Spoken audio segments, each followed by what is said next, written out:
Hey, what's the worst day you've ever had at work? Somebody asked me that yesterday, and I have a story. One day that popped into my head. I've had a lot of interesting days at work. I've had a lot of bad days, but there's one story.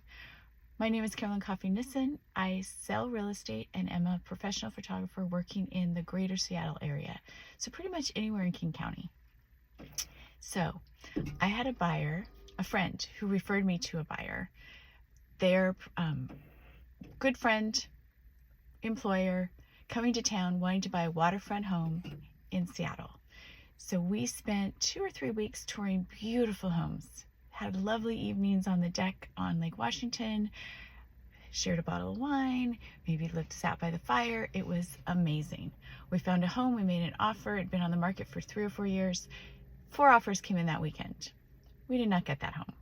So we moved on, found a beautiful waterfront home, Frank Lloyd Wright style meets Asian modern. It was incredible. 98% feng shui score, perfect. It had everything we were looking for. We made an offer. We got under contract.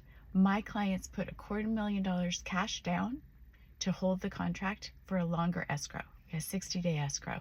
Everything was amazing. We moved on. We got to the day of closing, and my buyer called and said, I'm not going to do it. I don't want to buy this house. We're going to just leave our money on the table and we're done. I said, think it over. Here's a second option is to close on the house, hold it for 5 months because our market's going crazy. We sell it at a reduced commission for you in 5 months and we all make money and we're all happy. He said, I'll think about it. Call me back 2 hours later. Nope, not going to do it. So now we have $250,000 of earnest money on the table. We have a selling agent who's not happy. We have a seller who's not happy. Even though they're going to get an extra $250,000, their house now has to be relisted, remarketed, and I lose this huge commission, $6 million house. I'm not going to recap that. Plus, my reputation now with this seller's agent is kind of tricky. So that was definitely the very worst day I've ever had in real estate. They left $250,000 cash, which to me should be like, we're good to go. Nope. So the lesson I learned is, yes, you can have too much money.